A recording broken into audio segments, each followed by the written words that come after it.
Welcome to A1 TV Telugu news. నేను భువన. Details చూద్దాం.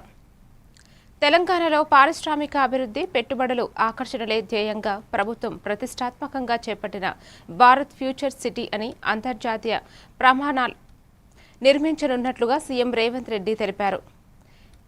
MCHRD బోధి పెవిలియన్లో ఆయన పరిశ్రమల శాఖపై అధికారులతో ఉన్నత స్థాయి సమీక్ష సమావేశం నిర్వహించారు. పరిశ్రమల శాఖ మంత్రి శ్రీధర్ బాబుతో పాటు పలువురు ఉన్నతాధికారులు పాల్గొన్న ఈ సమావేశంలో ఫ్యూచర్ సిటీ ల్యాండ్ అలాట్మెంట్, పరిశ్రమల ఏర్పాటు, ఐటీ పాలసీలపై సీఎం అధికారులకు పలు కీలక ఆదేశాలు జారీ చేశారు. ఫ్యూచర్ సిటీ డిజైన్లు పూర్తిగా పర్యావరణ హితంగా నెట్ జీరో సిటీ తరహాలోనే ఉండాలని సీఎం రేవంత్ ఆదేశించారు. ఇక్కడి మౌలిక వసతులు కల్పన అంతర్జాతీయ స్థాయిలో ఉండాలని, ఇందులో ఎలాంటి రాజీ పడకూడదని స్పష్టం చేశారు. నగరంలో ట్రంక్ ఇన్ఫ్రాస్ట్రక్చర్స్ అభివృద్ధి చేసిన తర్వాతే భూ కేటాయింపులు జరపాలని తెలిపారు.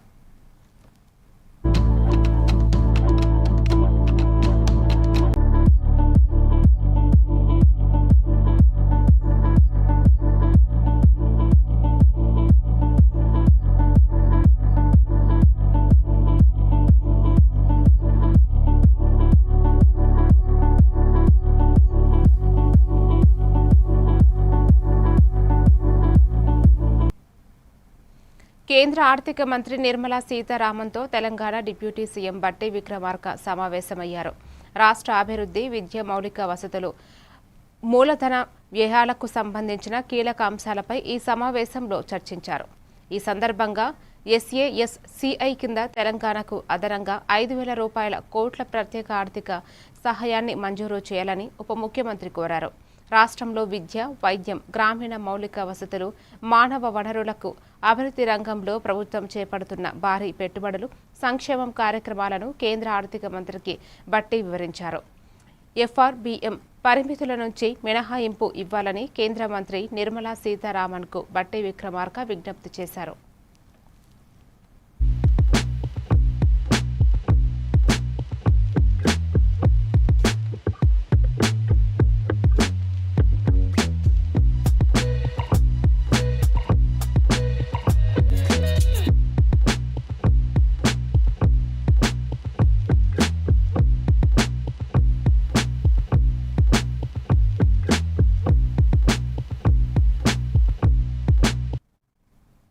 ముఖ్యమంత్రి చంద్రబాబు తన సొంత నియోజకవర్గమైన చిత్తూరు జిల్లా కుప్పంలో పర్యటిస్తున్నారు.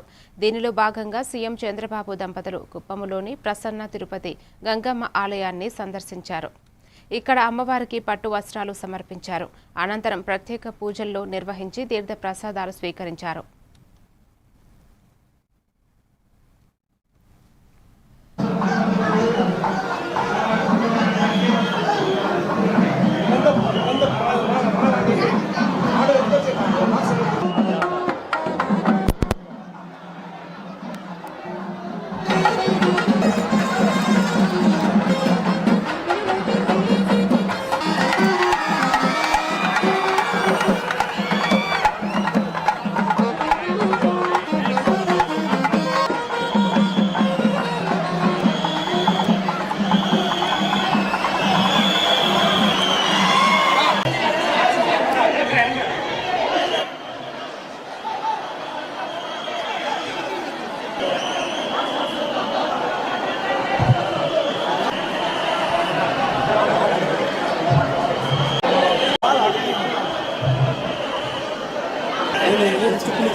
మాజీ సీఎం కేసీఆర్పై కేంద్ర మంత్రి బండి సంజయ్ తీవ్ర విమర్శలు గుప్పించారు.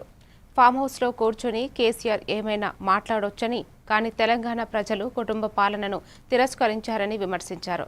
బీఆర్ఎస్ ప్రభుత్వ అవినీతి కుటుంబ పాలనను తామే అంతం చేశామని అన్నారు. ఆయన కుటుంబ పాలన గడిల రాజకీయాలను బద్దలు కొట్టామని చెప్పుకొచ్చారు. కేసీఆర్ దయాదక్షిణ మోడీ ప్రభుత్వం నడుస్తుంది పాపం. కాబట్టి కేసీఆర్ సమాజం దానిలో కూర్చొని ఫామ్ హౌస్ లో కూర్చొని బండి సంజయ్ బర్తరఫ్ చేస్తారు. అంటే నీకు ఒకే ఎంపీ లేడు, బర్తరఫ్ చేయాలంటావు. ఎందుకంటే నీ గడిల పాలన బద్దలు కొట్టింది మేమే, నీ అవినీతి సామ్రాజ్యాన్ని కూకటి వేళ్లతో పెగిలించింది మేమే, నీ కుటుంబ పాలన వ్యతిరేకంగా కొట్టాడింది మేమే. ఉంటుంది, నీకు సహజంగా ఉంటుంది. నీ 17 మంది ఎంపీలు ఉన్నారు కదా, అందుకే రెచ్చిపోతున్నావు నువ్వు. కేసీఆర్ చేత 17 మంది ఎంపీలు ఉన్నారు. కేసీఆర్ దయాదక్షిణ మోడీ ప్రభుత్వం నడుస్తుంది పాపం. కాబట్టి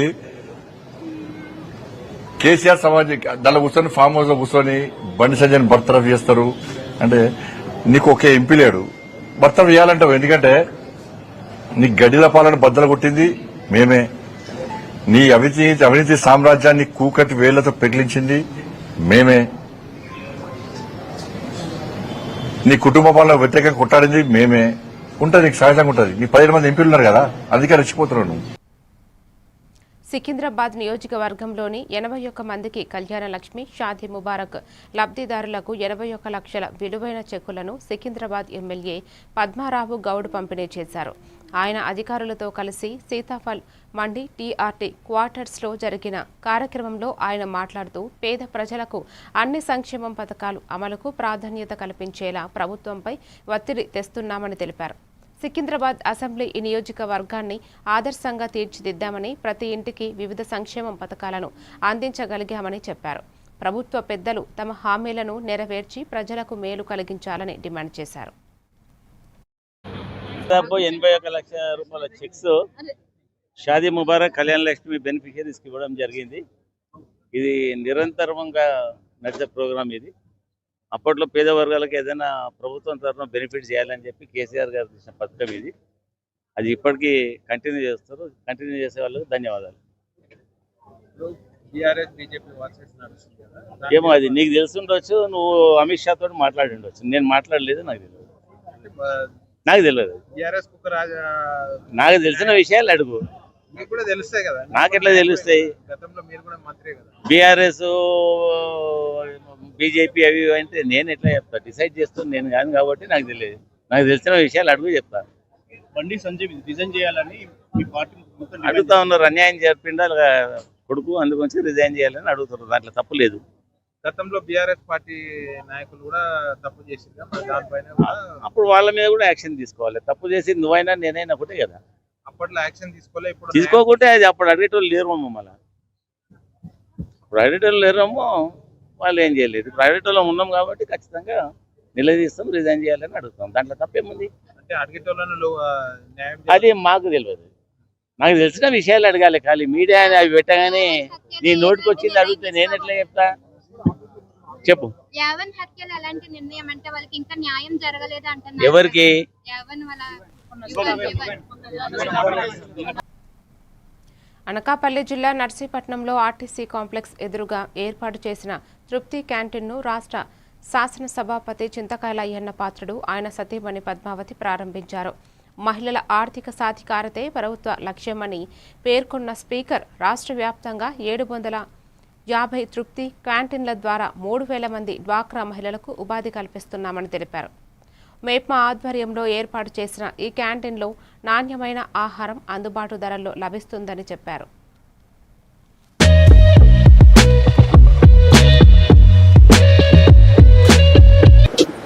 అందరికీ నమస్కారం అండి. ఈరోజు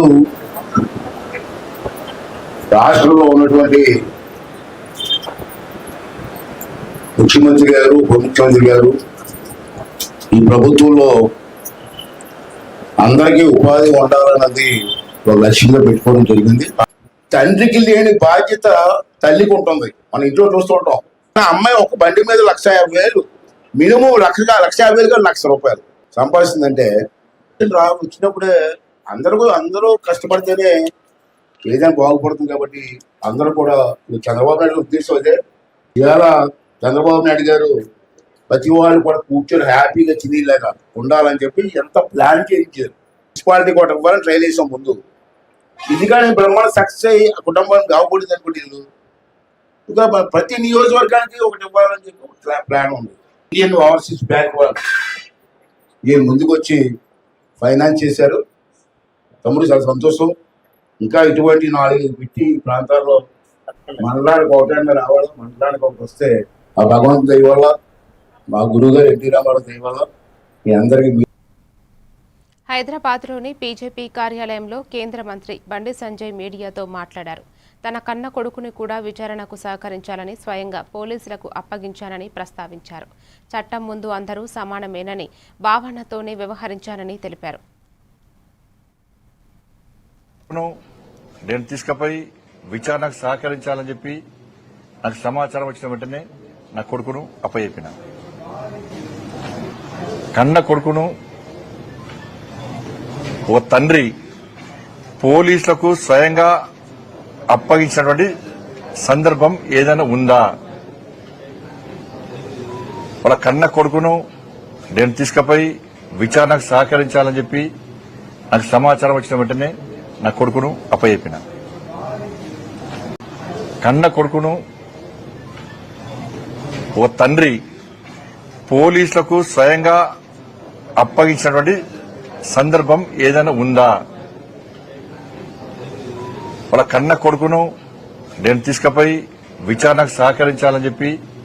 నాకు సమాచారం వచ్చిన వెంటనే నా కొడుకును అప్పచెప్పిన. కన్న కొడుకును ఓ తండ్రి పోలీసులకు స్వయంగా అప్పగించినటువంటి సందర్భం ఏదైనా ఉందా? వాళ్ళ కన్న కొడుకును నేను తీసుకుపోయి విచారణకు సహకరించాలని చెప్పి నాకు సమాచారం వచ్చిన వెంటనే నా కొడుకును అప్పచెప్పిన. కన్న కొడుకును ఓ తండ్రి పోలీసులకు స్వయంగా అప్పగించినటువంటి సందర్భం ఏదైనా ఉందా? వాళ్ళ కన్న కొడుకును నేను తీసుకుపోయి విచారణకు సహకరించాలని చెప్పి నాకు సమాచారం వచ్చిన వెంటనే నా కొడుకును అప్పచెప్పిన. కన్న కొడుకును ఓ తండ్రి పోలీసులకు స్వయంగా అప్పగించినటువంటి సందర్భం ఏదైనా ఉందా? వాళ్ళ కన్న కొడుకును నేను తీసుకుపోయి విచారణకు సహకరించాలని చెప్పి నాకు సమాచారం వచ్చిన వెంటనే నా కొడుకును అప్పచెప్పిన. కన్న కొడుకును ఓ తండ్రి పోలీసులకు స్వయంగా అప్పగించినటువంటి సందర్భం ఏదైనా ఉందా? వాళ్ళ కన్న కొడుకును నేను తీసుకుపోయి విచారణకు సహకరించాలని చెప్పి నాకు సమాచారం వచ్చిన వెంటనే నా కొడుకును అప్పచెప్పిన.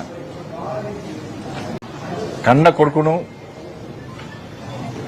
ఓ తండ్రి పోలీసులకు స్వయంగా అప్పగించినటువంటి సందర్భం ఏదైనా ఉందా? వాళ్ళ కన్న కొడుకును నేను తీసుకుపోయి విచారణకు సహకరించాలని చెప్పి నాకు సమాచారం వచ్చిన వెంటనే నా కొడుకును అప్పచెప్పిన. కన్న కొడుకును ఓ తండ్రి పోలీసులకు స్వయంగా అప్పగించినటువంటి సందర్భం ఏదైనా ఉందా?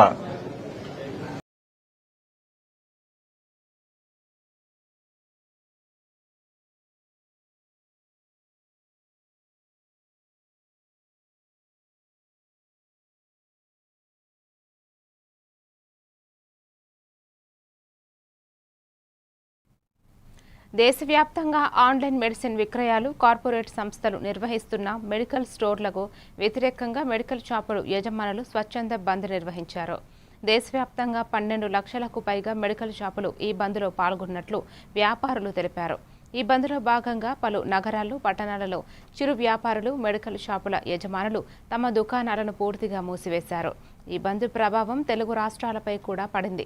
తెలంగాణలో దాదాపు 25,000కు పైగా దుకాణాలు మూతపడగా ఒక్క హైదరాబాద్ నగరంలోనే 12,000 మెడికల్ షాపులు తెరుచుకోలేదు.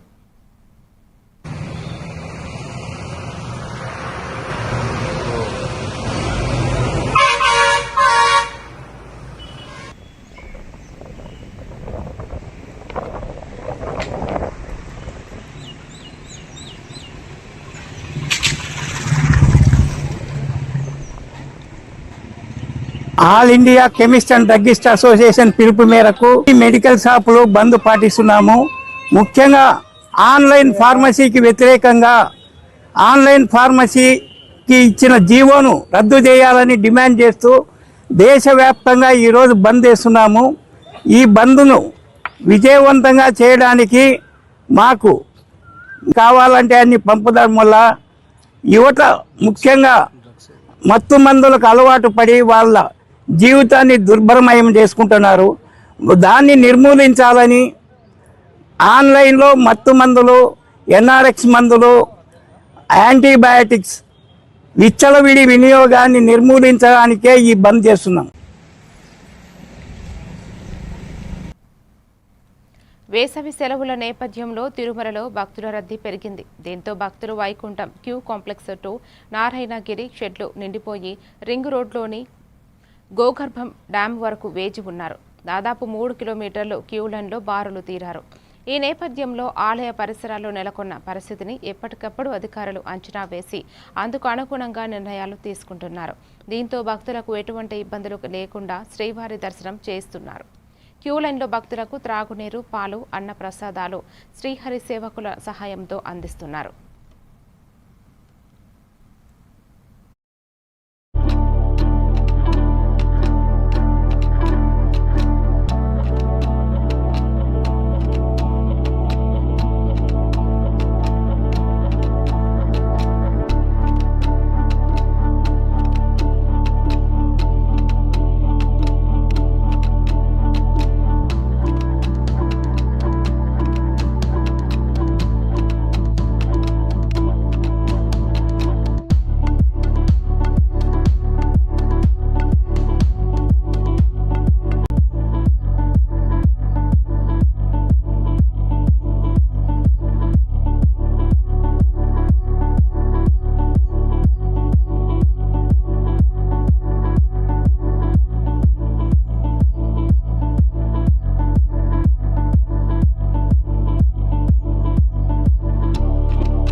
నంద్యాల జిల్లా శ్రీశైల దేవస్థానంలో ఆరుద్ర నక్షత్రాన్ని పురస్కరించుకుని శ్రీ స్వామి అమ్మవార్ల స్వర్ణ రథోత్సవం వైభవంగా నిర్వహించారు. వేకువజామున మహాన్యాసపూర్వక ఏకాదశ రుద్రాభిషేకం, అన్నాభిషేకం, విశేష పూజలు నిర్వహించారు. దేశంలో శాంతి సుభిక్షం నెలకొనాలని అర్చకులు లోక కళ్యాణ సంకల్పం చేశారు. అనంతరం వేద మంత్రాలు, శివనామ స్మరణ మధ్య స్వర్ణ రథోత్సవం ప్రారంభమై గంగాధర మండపం నుంచి నంది మండపం వరకు కొనసాగింది. కోలాటం, తప్పెట చిందులు వంటి జానపద కళారూపాలు భక్తులను ఆకట్టుకున్నాయి.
కాళేశ్వరం వద్ద జరిగే సరస్వతి అంత్య పుష్కరాలకు రాష్ట్ర ప్రభుత్వం విస్తృత ఏర్పాట్లను చేసింది.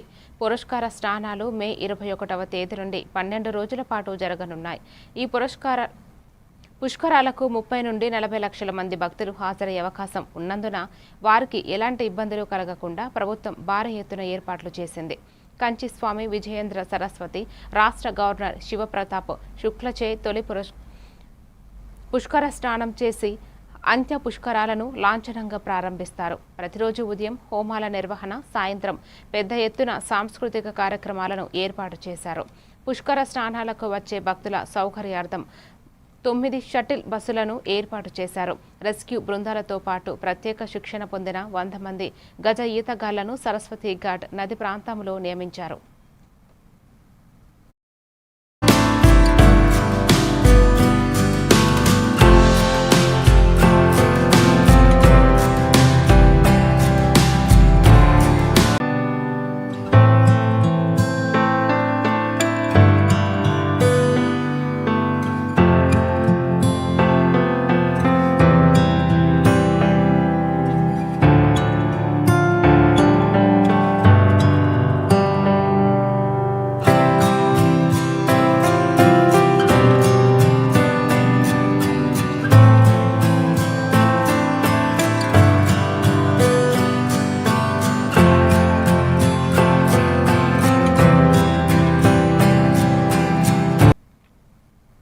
తెలంగాణ ఎబ్సెట్ ఫలితాల్లో ఇంజనీరింగ్ విభాగంలో స్టేట్ ఫస్ట్ ర్యాంకు సాధించిన ఏకైక అమ్మాయిగా రుషి రికార్డు సృష్టించింది. తనను కలవడానికి వచ్చిన ఈ యంగ్ అచీవర్కు మెగాస్టార్ చిరంజీవి ఘన స్వాగతం పలికి రుషి సాధించిన అద్భుతమైన విజయాన్ని అభినందిస్తూ ఆమెను శాలువాతో సత్కరించారు.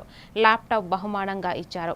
ఇంజనీరింగ్ పూర్తి చేసిన తర్వాత సివిల్స్ రాసి ఐఏఎస్ అధికారిని కావాలన్నదే తన లక్ష్యమని రుషి చిరంజీవికి వివరించారు. ఆమె సంకల్పాన్ని విన్న మెగాస్టార్ ఎంతో సంతోషించారు. రుషి చదువును ఆపొద్దని, తన నుంచి ఎలాంటి సహాయం కావాలన్నా మొహమాటం లేకుండా అడగాలని భరోసా ఇచ్చారు.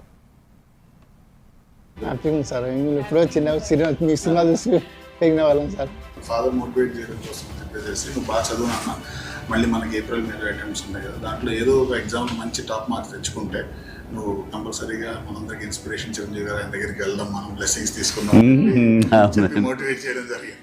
ఇప్పుడు నెక్స్ట్ ఏం చేయాలి అని పాప? బీటెక్ తో పాటు సివిల్స్ కి ప్రిపేర్ అవ్వడం అనుకుంటున్నాను. Okay, excellent. ఓకే, చూడాలి మాకు ఉంటుంది. అండ్ తల్లిదండ్రులకి నువ్వు గర్వకారణం అవ్వాలి, మీ ఇన్స్టిట్యూట్కి నువ్వు గర్వకారణం అవ్వాలి. ఇదే లక్ష్యంతో మన ఖచ్చితంగా సాధిస్తామన్న దృఢ నమ్మకంతో నువ్వు కఠోర దీక్షగా ఇట్లాగే చేస్తే జరగదంటే ఏది లేదు. నేను అందుకు చిన్న ఎగ్జాంపుల్. నువ్వు చాలా మంచి పని చేస్తున్నావు. ఆడబిడ్డ ఏం చదివిస్తామని అని కాకుండా మంచి ఎడ్యుకేషన్ ఇచ్చారు. ఎప్పుడు ఏ అవసరం వచ్చినా సరే మీ బ్రదర్ని అనుకున్నాం, మీ ఇంటి పెద్దను అనుకున్నాం, నా దగ్గర అడగటానికి ఏమీ సంకోచించక్కర్లేదు. ఏ ఒక్క ఇబ్బందితోటి మాత్రం పాప జయం అనేది అయిపోతుంది. సో త్వరలో నేను అబ్బాయి ఒక ఐఏఎస్ ఆఫీసర్ అయితే చూడాలని మాకు ఉంటుంది. రావాలి. అండ్ తల్లిదండ్రులకి నువ్వు గర్వకారణం అవ్వాలి. ఇంకెవరిని కలవాలనుకుంటున్నావమ్మా? నాకు ఇది సంతృప్తి ఇచ్చిన సంఘటన అమ్మా. Very happy Rishi. Rishi, please small honour for you. Tamil Nadu ముఖ్యమంత్రి టీవీకే అధినేత దళపతి విజయ్ రాజకీయాల్లోకి వచ్చిన తన మార్కు చూపిస్తున్నారు. ఇటీవలే ముఖ్యమంత్రిగా బాధ్యతలు చేపట్టిన ఆయన పాలనలో తనదైన ప్రత్యేక శైలిని ప్రదర్శిస్తున్నారు. తాజాగా ప్రజలకు మెరుగైన వైద్య సేవలు అందించేందుకు ప్రభుత్వం సమకూర్చిన ఒక కొత్త మెడికల్ సర్వీసు జీప్ను స్వయంగా టెస్ట్ డ్రైవ్ చేసి అందరినీ ఆశ్చర్యపరిచారు. సాధారణంగా ముఖ్యమంత్రులు లేదా మంత్రులు ఇలాంటి కొత్త వాహనాలను జెండా ఊపి లాంఛనంగా ప్రారంభిస్తారు. కానీ విజయ్ ఆ ప్రోటోకాల్ను పక్కన పెట్టి నేరుగా డ్రైవింగ్ సీట్లో కూర్చుని స్టీరింగ్ పట్టుకున్నారు. బ్లాక్ సూట్లో పవర్ఫుల్గా కనిపిస్తూ ఆయనే స్వయంగా జీప్ను నడిపి దాని పనితీరును, సౌకర్యాలను క్షుణ్ణంగా పరిశీలించారు. సీఎం విజయ్ సింప్లిసిటీ, ప్రజల పట్ల ఆయనకున్న నిబద్ధతకు ఇది నిదర్శనమని నెటిజన్లు ప్రశంసలు కురిపిస్తున్నారు.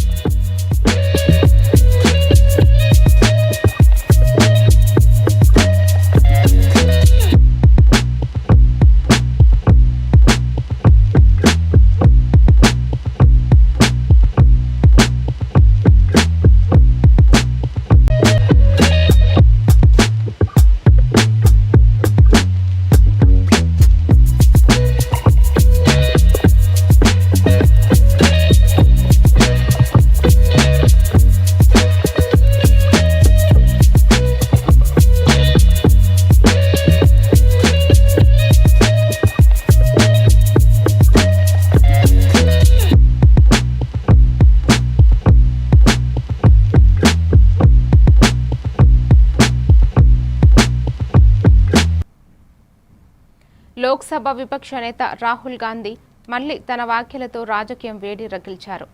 ప్రధాని మోదీ, హోంమంత్రి అమిత్ షాపై వివాదాస్పద వ్యాఖ్యలు చేశారు.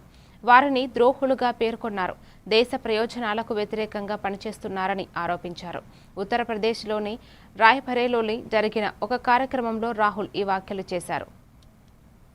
मगर अब जब आप घर जाओगे, जब ये आरएसएस के कार्यकर्ता आपके सामने आएंगे, नरेंद्र मोदी की बात करेंगे, अमित शाह की बात करेंगे, उनसे आप सामने उनको कहो कि आपका प्रधानमंत्री गद्दार है, आपका होम मिनिस्टर गद्दार है, आपका संगठन गद्दार है, आपने हिंदुस्तान को बेचने का काम किया है, आपने हमारे संगठन, आपने हमारे संविधान पर आक्रमण किया है, आपने अंबेडकर जी पर आक्रमण किया है, आपने वीरापासी जी पर आक्रमण किया है, आपने गांधी जी पर आक्रमण किया है.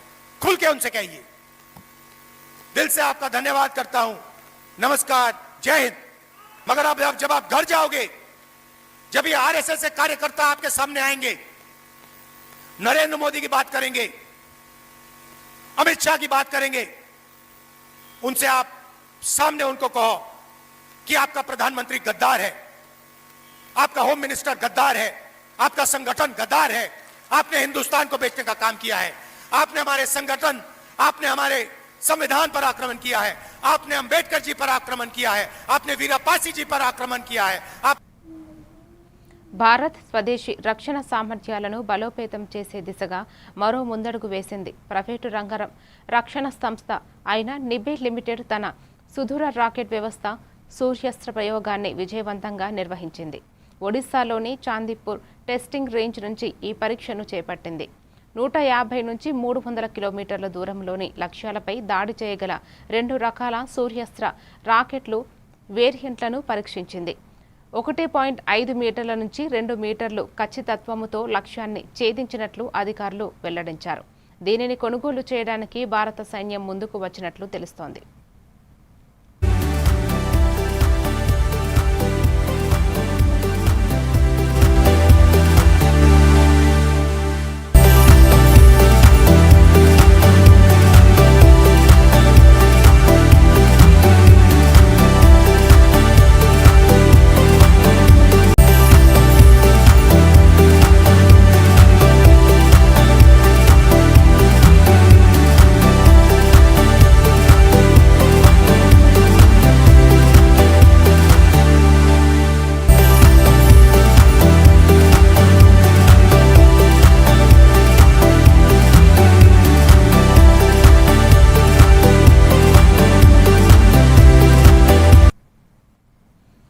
వాయువ్య అరేబియా సముద్రం నుంచి లక్షద్వీప్, కోస్తాంధ్ర, కేరళ, కర్ణాటక, రాయలసీమ మీదుగా ఉపరితల ఆవర్తనం కొనసాగుతోందని విశాఖ వాతావరణ కేంద్రం అధికారులు తెలిపారు.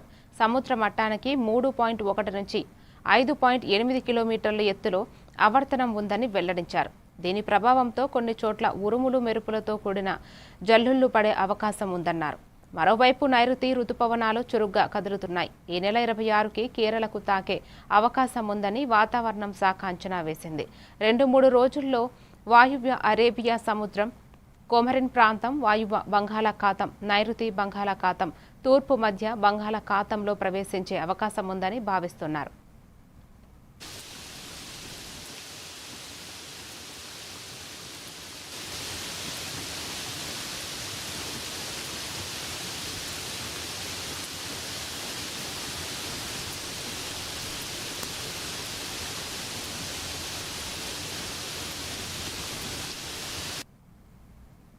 మరిన్ని డీటెయిల్స్ తో మళ్ళీ కలుద్దాం. Keep watching A1 TV Telugu news.